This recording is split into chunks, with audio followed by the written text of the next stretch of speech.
Good evening, everyone. Welcome to DCube Technologies. So, DCube Technologies stands for Docent Disciple Dream Technologies. Now, we are going to have AWS and DevOps demo session. We have been doing multiple projects for multiple clients, like different clients from different regions. We have been doing job support, training sessions, uh, also interview preparations for the US people, also Indian people who migrated to US. We have been working in the US timings, and this is the first time we are organizing a team or group of people during Indian times, like IST timing. Uh, I see most like close to 50 members have enrolled for the demo session, but as of now, 20 people joined. So the people who didn't join the demo session will be sharing the demo video uploaded to YouTube, and then the YouTube channel link will be shared. So we are good to start. I don't want to keep you guys wait more than 10 minutes. So in the software development lifecycle history, the first methodology which came into the picture is linear waterfall methodology. uh, People who's from the development side, development background, or people who studied engineering and software will definitely know about what I'm talking about. The software development lifecycle, which is started with a linear waterfall methodology, whereas you'll be having dev team who will develop the code, the testing team who will be testing the applications, and the middleware team or operation team will be the third part. Whereas until the development team develop the code, the testing team will be on hold. Like they'll be keeping on hold on that particular work. They'll be working on the other projects. Once the development activity is completed, then the code will be shared to the testing team. Then the testing team will be doing the functional testing or whatever the testing process they have in order to test the quality of the code. So until the testing team works, the development team will be working on the other project or they'll be hired. Until these two teams work, until these two teams completed their work, the middleware team or the operation team will be on hold. They'll be waiting for both the teams to complete their work, complete their task. So this is the actual methodology which was introduced when the software development came into the picture. Like it's between from 1990s to till 2007 and 8. Post linear waterfall methodology, there is another method which came into the picture is agile methodology. I hope my screen is visible to everyone. So agile methodology is a project management approach that involves breaking the project into phases, like different phases, and emphasizes continuous collaboration and improvement. Teams follow a cycle of planning, execution, and evaluating. I know few people having more knowledge about what I'm talking about, but this is for the people who is completely new or who is completely from a different domain. Because I see people from different domain enrolled for the demo for the classes as well. So that's the reason why I'm explaining right from the basics. Okay, back to the topic. Uh, After waterfall methodology, the second methodology came into the picture is agile methodology. Whereas in the first methodology, uh, until one team complete their work, for example, dev team completes their work, the testing team will be on hold. The testing team needs to wait until they complete the code development activity. So there is a gap and there is a time delay. Lag is there whenever they are producing a particular application or high volume applications, it takes quite a long time to complete. So in order to reduce the time, improve the quality, agile methodology came into the picture, whereas they will separate the projects or divide the projects into small tasks or small portion of task, and they'll take 1 or 2 weeks to complete each portions. So the time they are taking to complete each portion is called a sprint. So every sprint has 2 weeks. Every 2 weeks, new sprint will start. So this is the agile methodology. So the main reason to have a sprint planning is there will be a constant stand-up meeting each and every day. So if you work in a critical project, there will be two stand-up meetings every day whenever the day starts and whenever you're closing for the day. Two stand-ups will be there. What is the work you're gonna do? You're gonna explain it on the first sprint, like from the first stand-up, I'm sorry. Whatever the completed work, whatever the accomplishment you've done for the day, you're gonna share it on the second stand-up, the evening stand-ups. So by having this continuous stand-up meetings, sprint planning, there will be a collaboration between all the teams. For example, if a testing team is waiting for some kind of work, if they block due to development team or developers for any specific reason, they'll be discussing what is the reason behind the blockage, how we can rectify this blockage, how fast we can finish it. Since you're gonna have a discussion like this on every day, there will be a fast production activity, and uh, the quality of the developed application is very well improved. So that's the main reason why agile methodology came into this picture. So agile methodology is like between 2008 to 2014.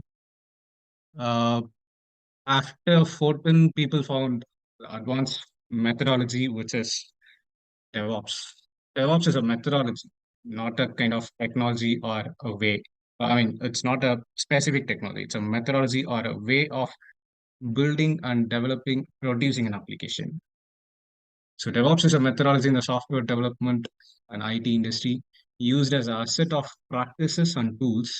DevOps integrates and automates the work of software development, which is dev, and IT operations, ops. So both together, it's DevOps as means for improving and shortening the system development lifecycle. As I mentioned, linear waterfall methodology has more lag, time delay, less in the quality of the product is lesser compared to the uh, DevOps and Agile methodologies. So that's when we got Agile, and then the improved version of Agile, we can say DevOps. So on the DevOps environment, on the DevOps methodology, we have multiple tools. Uh, we have multiple segments, I can say. So the image represents the DevOps cycle, which starts from code. Sorry, which starts from plan. Based on the plan, you're gonna have a code. Based on the code, based on the technology, you're gonna build a package out of the code, which you're gonna get it from the developers. And based on the package which you build, you're gonna do the quality test. You're gonna do vulnerability test. And once the package is passing your test results, then you're gonna do a test deployment, or you're gonna release it to the next level, which is development. Like you're gonna do it on the UAT or pre-production. Once everything is tested, once the application is completely working, even there, you will spend some time to minimize the running cost, operation cost. Also, you will try to improve the quality of the application. So that's when operation team comes into the picture. Once operation team completes the discussion, once uh, you found a better way to deploy the application to production, you'll be releasing it to the production where it goes to the end user to access. Once the application is sent to the customers, not only by deploying or releasing the application, your task is over. You're also responsible for monitoring the application. You have to monitor the logs. You have to take care of the server-side issues. You have to take care of the login related issues as well.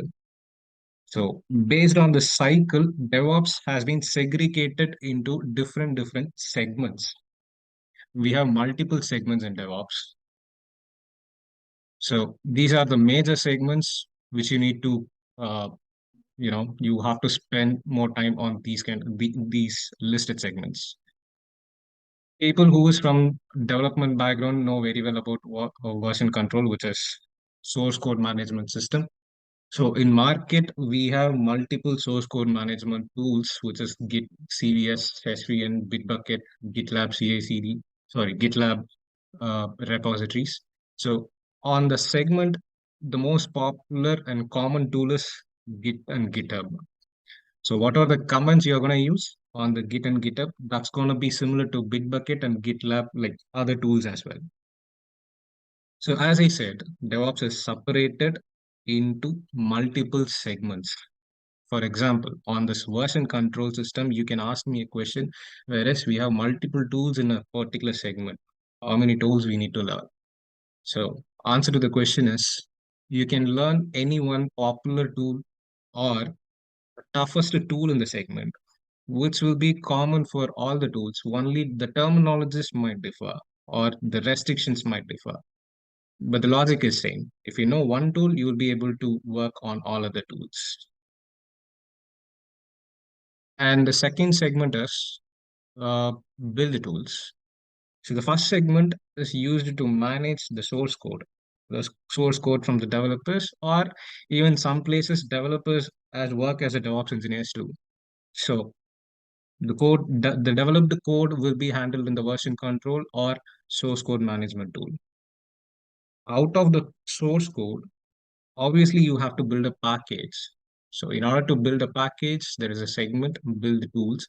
In the segment, you have multiple tools like Ant, Gradle, Maven, MS Build. Uh, for Java-based application, we use Maven as a build tool. For Windows-related build packages, we'll be using MS Build. Uh, Across global, close to 70% of the applications are running Java background. Maybe we have Go language or Python scripting or Python language on trend now, but all the applications are in the Java background, Java side. So in that aspect, we'll be learning Maven build tool in our sessions, everyday sessions. So let's consider you made a package, you build a package. You need a place to host the packages. So that's when you have a third segment called application server segment comes into the picture. Not only Tomcat, WebLogic, WebSphere, Wi-Fi, you have hell lot of application hosting platform available out there. If you know any one or two application hosting platform, you can correlate the logics, topics behind the segment to all the tools. Honestly speaking, I started myself as a DevOps build and release engineer. I learned Tomcat in the beginning, but then I ended up working with Nginx and other kind of deployment platforms, deployment tools. So on the segment, if you know any one particular tool which is familiar or common one across all the people, then you can compare it to other tools and you can work. It's not at all a problem. And the fourth segment is artifact repository manager. So from the source code, you're building a package. There will be a hosting platform where you're going to keep the package to deploy the applications. But what about the package? For the backup purpose, you have to store the package somewhere. What in case if there is an issue with the deployment server, the application is not getting hosted properly. In case if you want to review the build the package, you need a backup file which should be stored in the repository manager, for example, Nexus, JFrog, S3 from AWS. S3 is actually a storage bucket, but you can also use it as a repository manager for artifacts. And the next segment is code quality management tool. So in this segment, uh, honestly speaking, out of all these segments in code quality management itself, we have like multiple tools. Here, I just mentioned only three tools, but compared to all other topics, we have multiple tools available in the code quality check, like multiple open source tools. You don't even have to buy it. For even enterprise applications, there are some tools which is built recently. They are giving it for free to consider it as a trial run or trial version test on your production environments with a private network they are providing. So on the code quality management tools segment, SonarQube is a familiar one. If you understand the logics, the structure of SonarQube, you will be able to understand the other tools which is available on the same segment. So The package, you're going to build it from the source code. You're going to deploy it somewhere on the deployment server. You have a place where you can store a backup. But before doing the deployment, the major part is to check the vulnerability, the code quality of the package. So there will be a quality gauge on the code quality tool. The quality gates will be set up by the clients. The instructions will be given by the clients. The restrictions. Based on the restrictions and instructions, it has to pass at least 85 to 90%. If it is passing 90% or 85%, you can push it to the next level, which is application server like deployment. So right from version control, build tools, application server, artifact manager, quality management tool. All these five tools or five segments are individual tools, whereas you will be pushing it to version control and then you will be building a package and then you will be testing it. Once it is passing the test, you will be storing into the Nexus, a repository, a place to store it. Once you kept a backup file and then you're going to deploy it to the application server. So all five activities are going to happen on individual applications, individual servers.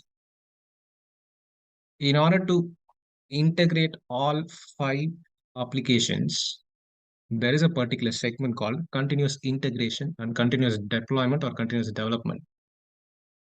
So on the continuous integration, as I said, you're going to integrate all these five individual activities into a single pipeline. On a single click, the pipeline is going to execute all these five activities.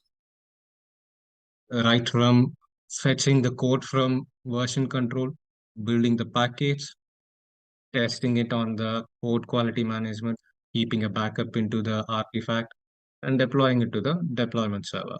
Literally every five, all the activities is going to happen in a single click if you configure a particular pipeline into CI/CD tool. So that is continuous integration. What is continuous deployment, which is CD? CA stands for continuous integration. CD stands for continuous deployment or development.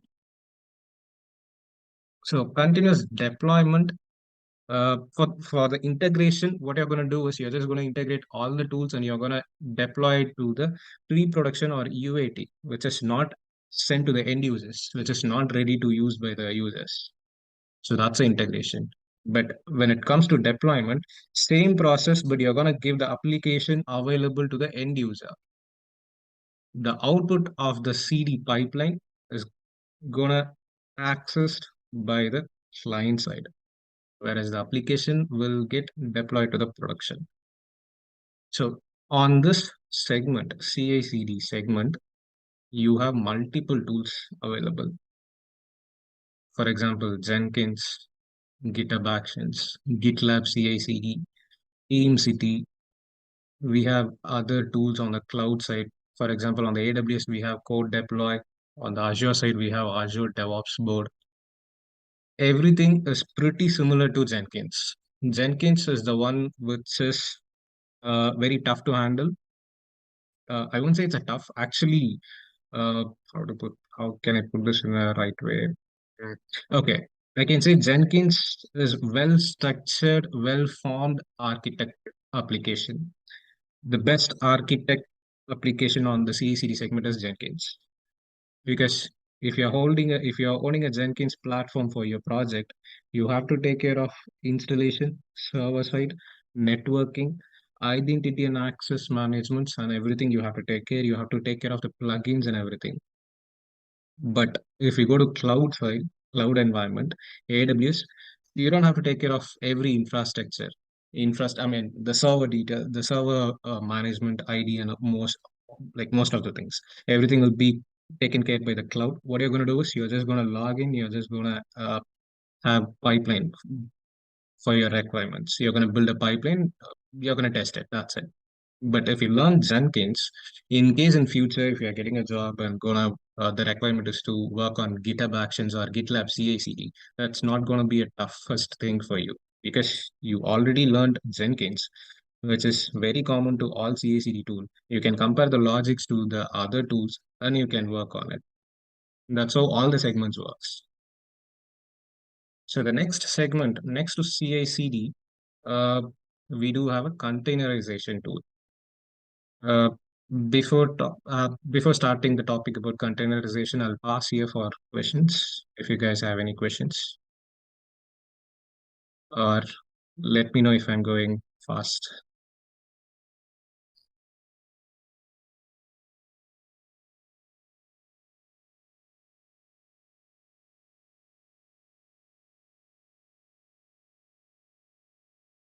Okay, if no questions, I'll move on to the next topic. I hope all are awake. Okay, so the next topic is containerization tool. So until Jenkins, even for all other tools, you have to manage a server, whether it is on the cloud side or on the on-prem side, on-premises application, you have to install it. You have to install the software and you have to manage the storage and everything. You have to take care of the server side there as well. Even if it's a cloud, uh, from the cloud end, people are gonna have the server.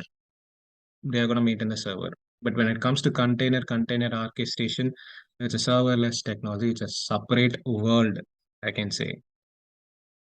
I might be giving over hype to containerization and orchestration like Docker and Kubernetes. But trust me, guys, people out there is getting paid in lakhs who is expert in Docker and Kubernetes. So on the containerization tool, let's say you are installing an application on Windows machine. So for installation, you're going to download the executable file and you're going to install it. The installation is going to occupy 50 MB or 100 MB space on your C drive. For running the application, you need another 100 MB as a space on the C drive. For storing the inputs of the application, you need a storage space. For everything, you need a space. You need to maintain the network and everything. I'm just giving you an example in a small scale. When it comes to enterprise applications, it's going to occupy like 500 GB and 1 TB space in the server, which is very huge. But when it comes to containerization, you're gonna create a Docker file, whereas just like development, you're gonna give instructions on the Docker file. Like I want to install so and so application, I want to install so and so package. Based on your requirement, you're gonna create a Docker file. Out of the Docker file, you're gonna build a Docker image. And from the Docker image, you're gonna create a container. By accessing the endpoint of the container, you will be able to access the application. Just like a public IP address or private IP address of an application, how you will use it in the browser, IP address and the default port number. Similar to that, by accessing endpoint of the Docker container, you will be able to access the application which is inside the Docker container.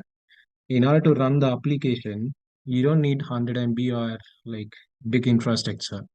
You just need 5 MB, 2 MB space is enough to run sample containers, which is very cost effective, which is going to minimize your storage usage, network usage, effort, power, everything is going to get minimized. Also, it's time saving. So on the containerization segment, we have, I won't say we have multiple tools in this. We have 2 to 3 max available in the segment. Out of 3 or 4, the popular one is Docker Swarm. Sorry, Docker. From Docker, the Docker Swarm has been created. In order to handle all this Docker containers or other containers too, the orchestration engine which is built is Kubernetes. On both Docker, Kubernetes, also even in Jenkins, like on the CI/CD side, uh, you can make master slave architecture, whereas you'll be having a main server which will split the work and send it to the worker nodes. It'll be on the infrastructure will be built in the cluster size. Like it'll be having one master, and then it's gonna have 3 to 5 workers in a small scale. If it's a large scale or enterprise application, you're gonna have multi-master, multi-worker clusters. So this uh, it's all about the Docker and Kubernetes. And next to that, you have a segment called infrastructure as a code. So Till Docker, Kubernetes, we were talking about application which is common for all cloud environments, or you can even install it on a physical server or on the physical machine. You can use applications. But infrastructure as a code, which is like the familiar and famous tool is Terraform. So the main purpose of having this tool is to automate creating resources or applications inside your cloud environment. For example, you have access to AWS or Azure or GCP, any one of the cloud platform. You are creating applications or resources manually one by one. For creating one EC2 instance, for example, on the AWS side, the compute services EC2 instance, which is similar to your computer. That's why it's called as a compute service. So in order to create EC2 instance, you're gonna have like you're gonna spend 2-3 minutes. I know it's the time is very little, like 2-3 minutes, but when it comes to a large server, it's gonna take more time. In order to simplify creating the resources, what you can do is you can write a code or script, Terraform script, and in a single click, the resource will get created. So that is the main purpose of having infrastructure as a code. You're going to define your instructions, what are the inputs you want to pass, or what kind of specification you are looking for in the service. You're going to define it. Once you define completely, you're going to run the script, and it's going to create resources on the targeted AWS account or cloud account, whatever the account you have authenticated. So that's the main purpose of having Terraform. Terraform or infrastructure as a code, IAC, is only meant for creating the infrastructure. It's just gonna create an infrastructure with your specifications. So the next segment is configuration management tool. So on the Terraform side, it's used for creating infrastructures, just infrastructures. What if you want to configure the infrastructure with complicated applications or some instructions? So instead of manually installing, logging into the server and manually installing all the applications, even you can make a script or playbook, Ansible playbook out of all the instructions or in all installation instructions. You can run the playbook and you can get everything configured to the targeted server. So that's when configuration management tool came into the picture. In this segment, we have multiple tools like Ansible, Chef, Puppet. Out of all tools, Ansible is a familiar one, which is very user-friendly tool. Till here, we covered all major topics or all major segments of DevOps. So these are basics and must to have segment knowledges.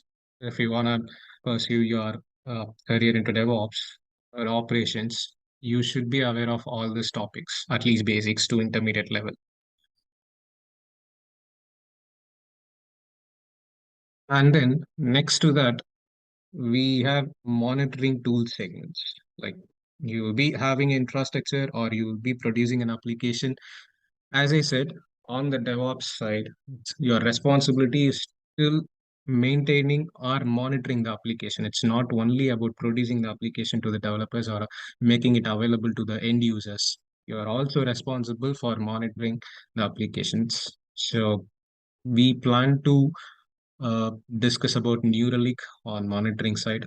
On the cloud infrastructure, we have cloud environment. We plan to have discussion on AWS. So in this table, the highlighted tools are the tools which is in the bold letter.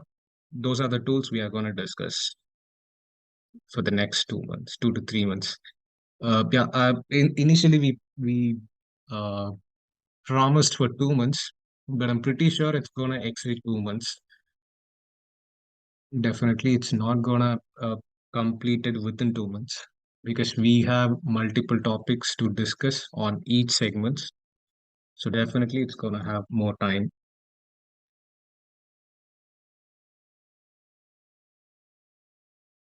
Moving to the next topics, why DevOps?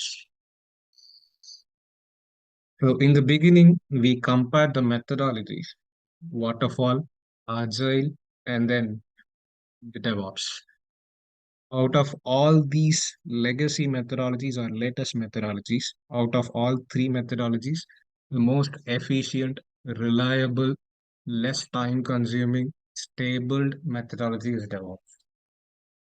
We have all shortcuts to make application available, Docker and Kubernetes, or you have CI/CD, which is going to integrate all manual activities, or all the servers will be integrated in CI/CD. So these kind of facilities you have, which is going to minimize the risk, which is going to risk of failures, which is going to increase the quality, fast production deliveries, and also it's going to reduce the cost. Since we have a cloud providers available, you don't even have to worry about the server managing the servers. You can simply make every infrastructure available on the cloud environment. You're just going to pay for the cloud environment. Just pay as you go. Like for example, if you are using the resource for 8 hours in a day, you're just going to make a payment only for 8 hours.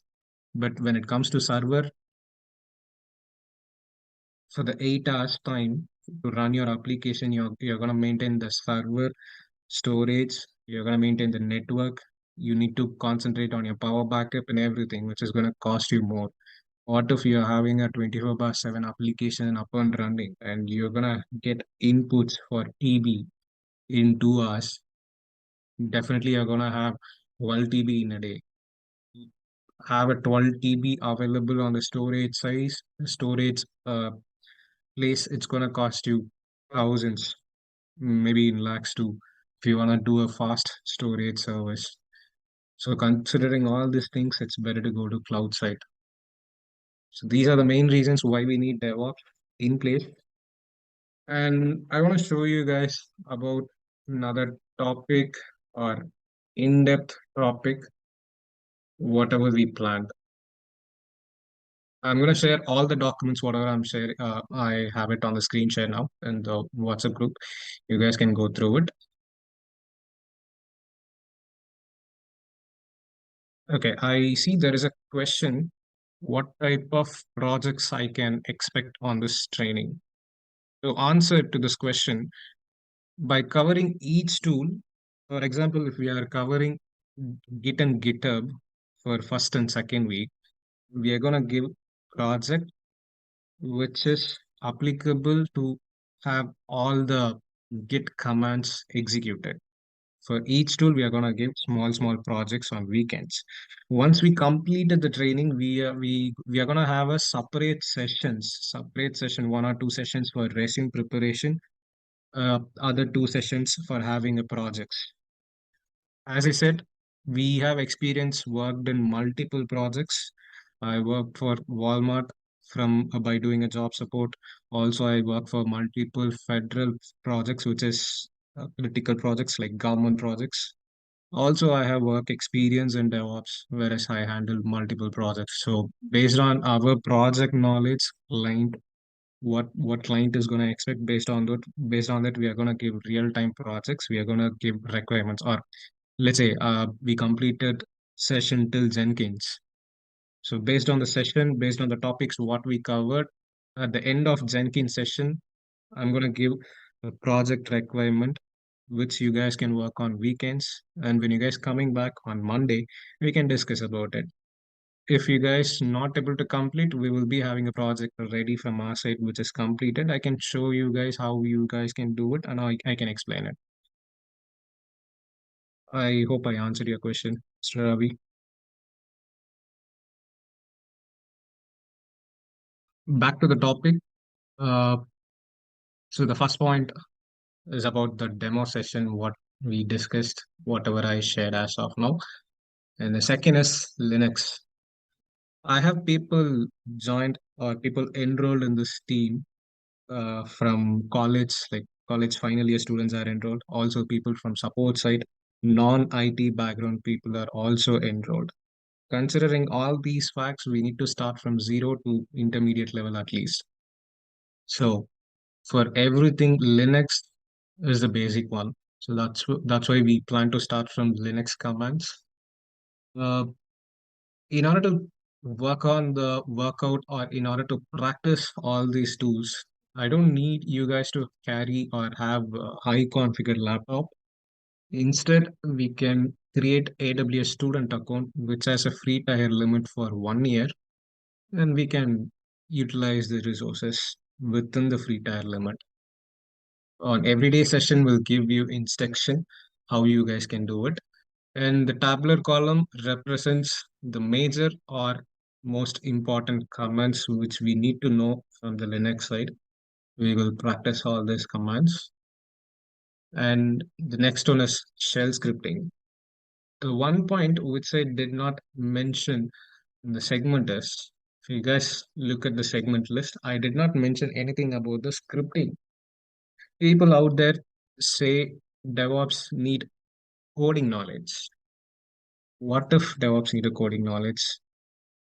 Answer to the question, honestly speaking, we don't need a coding knowledge, like coding skills like developers, we don't need it for DevOps. But at least basic scripting knowledge we might require.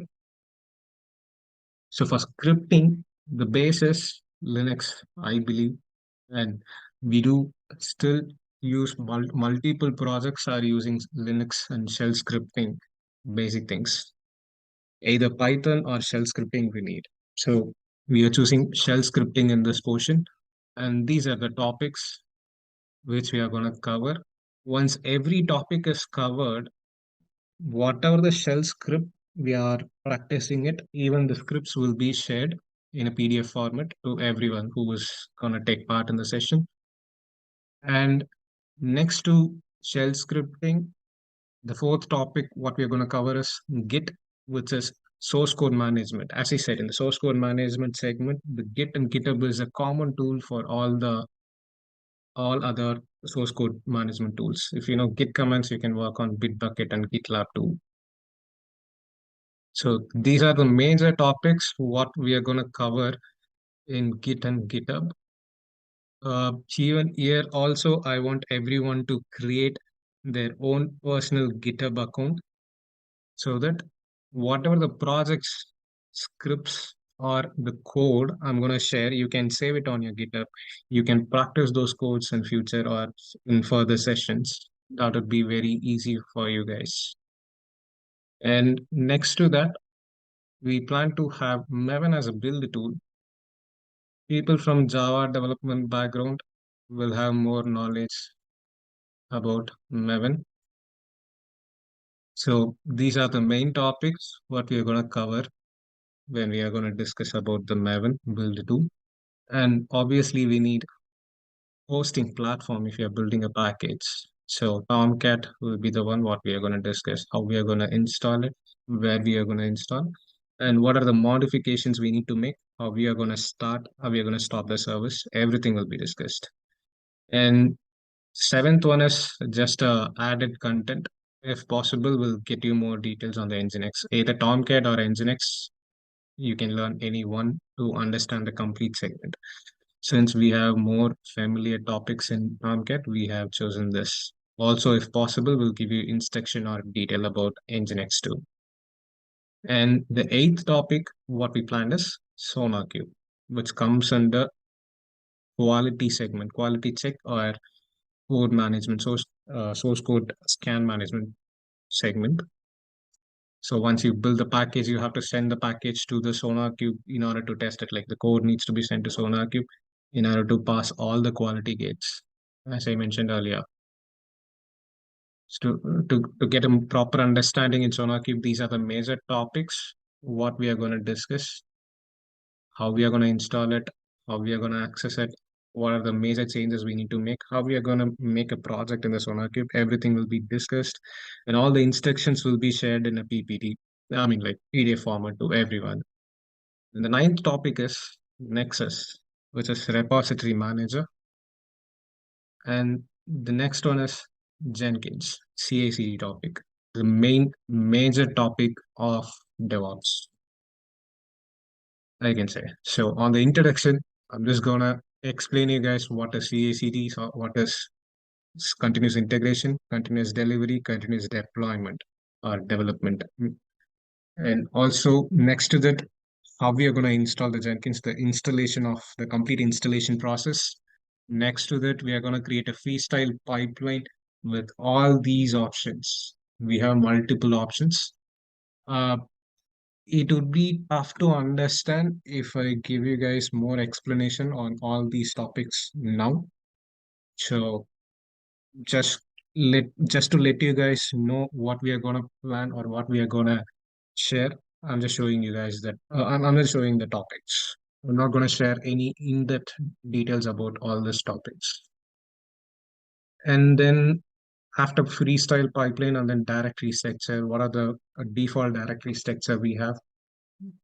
We are going to discuss those things as well, and multiple pipelines, different type of pipelines, different type of plugin installations, and then creating a dashboard if possible, which is latest option, which is a latest option available in Jenkins. Each and every day we see improvement in Jenkins. People are giving updated options, features to Jenkins. And next to that, just security. As I mentioned, if a particular project is gonna have, or if a particular project is gonna own Jenkins as a CI/CD tool, they have to manage the network and credentials management, like identity and access management. So obviously, you have to take care of security, up and downstreaming the jobs, creating different pipelines for different requirements, and then taking a backup of Jenkins server on, and then migrating the Jenkins server. Migration in the sense, since DevOps started around 2014 to 2015, people were installing Jenkins on physical servers. It was not hosted on the cloud side. So the recent trend is to migrate Jenkins from on-premises to cloud environment. Even those concepts has been added to the syllabus, what we designed. And then shared library, which is like, again, it's an advanced topic, kind of using a template, not using a script to, not writing or developing different script to different pipeline, like creating one template which will get used to other pipelines. You're just going to call the template and you're going to pass input. That's it. And then a topic about CLI, and then notification, how you're going to share notification to all the teams. Those things will be discussed. Till here, till Jenkins and AWS, if we complete till Jenkins and AWS, which means 60% of the portion is completed. So if you guys have more knowledge, or if you guys practiced very well on all the topics, whatever we are discussing till AWS and Jenkins, we guys can create a resume on each and everyone's individual name. We will have a resume preparation session, an agile topic session. We will spend 2 to 3 sessions to discuss about topics, projects, interview preparations, what are the questions you're going to face. We can prepare for those topics, and you guys can put a resume on job portals and you guys can start searching. In the meantime, while searching, we still continue to spend time on Docker, Kubernetes, Terraform, and Ansible, which is other 40% of the DevOps portion. Once you guys completed everything, then we can add more points, more project details on your resume, and we guys can continue continue searching job. And about cloud environment, we have selected AWS since most of the projects are in AWS nowadays. So we selected AWS. And in AWS, we are going to cover 10 to 15 basic services, which is required to have DevOps tools.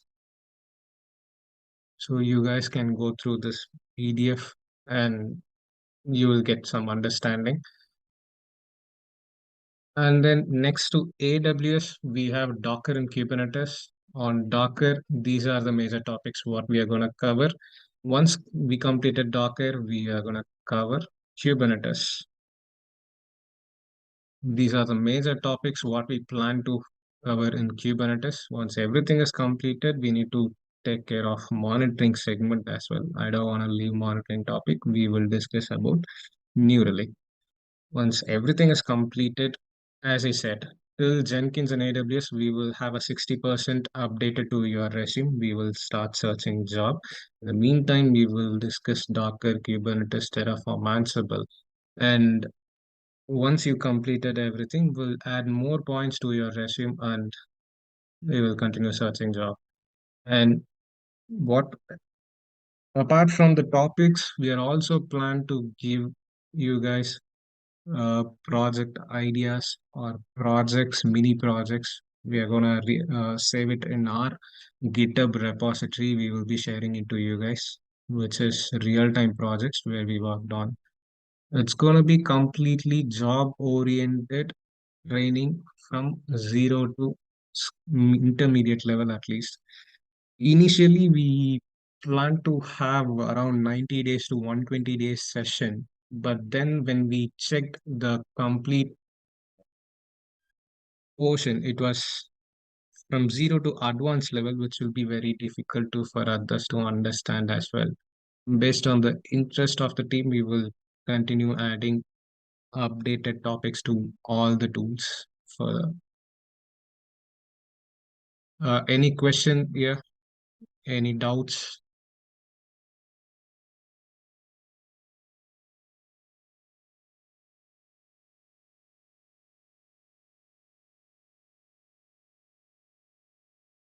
Okay, if no other question, let me go further. So the career scope, what about the career scope? What are the options if you learn DevOps, cloud and DevOps? Nowadays, I see everyone is into DevOps and people out there have multiple training centers, multiple people out there are able to give you proper training. Most of them are giving, I have observed it, but none of them is completely sharing any information about the scope. What would be the scope if you learn DevOps? So, first point, you're gonna have more knowledge into DevOps once you complete all the topics which we discussed already. Adding to it, if you're gonna gain little bit knowledge about the security or networking part, you do have an option of getting placed in DevSecOps engineer. And if you have knowledge in DevOps, you will get selected in SRE, site reliability role, which is very similar to DevOps. Only there will be a slight difference between DevOps and site reliability. No major difference in terms of technologies or tools, whatever you're going to use. In terms of operation, rules and regulations, there will be a slight difference. So first three topics are pretty similar. I can say 95% it's similar. And other two topics, if you see data operations and ML operations, data operations is nothing but data engineering operations. A data ops engineer is responsible for creating, maintaining, optimizing data pipelines to facilitate the smooth flow of data from various sources to the end user. Typically, data scientists, data analysts, and business decision makers. So you're going to work with data engineers. You're going to maintain their platforms. Whatever the platform they are using, whatever the tools they are using, you're going to maintain their platform. You're going to automate their manual practices by using maybe Docker or using Terraform or using Ansible. You're going to make every manual activity into an automated way. Similar to data ops, ML operations, machine learning operations. Uh, there is a topic which I did not add it to this PPT, which is AI operations, artificial intelligence operations. So that's going to be the future one. So if you learn DevOps, you have a similar topics where you can get yourself placed with data ops, ML ops, or AI ops. If people have more knowledge in SQL, database team can apply for data operations. Uh, in India, product-based companies, Big Four like Deloitte, KPMG, ENY, PwC is hiring more people for ML ops, AI ops, data ops. Also, Amazon is hiring. We have multiple companies are hiring people for all these domains. Machine learning operations. MLOps stands for machine learning operations. MLOps is a core function of machine learning engineering focused on streamlining the process of taking machine learning models to production. And then you're also responsible for maintaining and monitoring them. So this is a simple explanation about data ops engineering. Uh, people whoever is available in this call, they might have did some basic research on the internet. What is DevOps? How it's going to be? What are the scope of DevOps? But most of them is not aware of data ops, ML ops, and AI ops. So let me give you guys a simple example here. Data ops engineering is the domain where I am currently working on. I started myself as a DevOps engineer, but I ended up working as a data ops engineer now. So it is pretty similar to DevOps. If you work with developers, it's DevOps. If you work with data engineers, then it's a data ops. You're going to maintain their platforms, as I said. So you see, there is a line between data infra engineers and data analysts. Data analyst is the one who need to have data science domain knowledge, data ops process, implementing the business knowledge. But when it comes to data infra engineers, which is DevOps engineers, they just need to implement DevOps, data ops process. The process instructions, whatever you are getting, you're going to implement it. That's it. You're going to enable these people to work on their platform by automating all the manual activities. And you're going to create a CI/CD pipeline to make everything easier. You're going to maintain the infrastructure. Everything is going to be on the cloud infra. You're just going to maintain it. You're going to automate every manual activity. This image or this slide will give you more explanation or more light on whatever the topic I shared.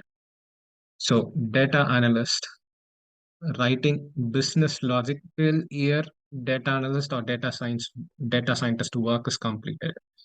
From submitting the code, report to test, review, and send it to the production, we are going to take care of it. For submitting the code, GitHub, for example. Anyhow, we are going to learn GitHub, of course. And then for testing it, as I said, on the segment, if you know one tool, you can work on other tools. So for testing, data testing, there will be a vulnerabilities code which is pretty similar to SonarQube, which I am currently using Sneak Vulnerability Scan. So that will be used for scanning and testing activities and then reviewing. Review comes under test deployment or pre-production deployments. Once this is completed, you're going to send it to the production. And if you want to integrate all these things, you're going to have CI/CD pipelines created. That's it. And this is an example for MLOps.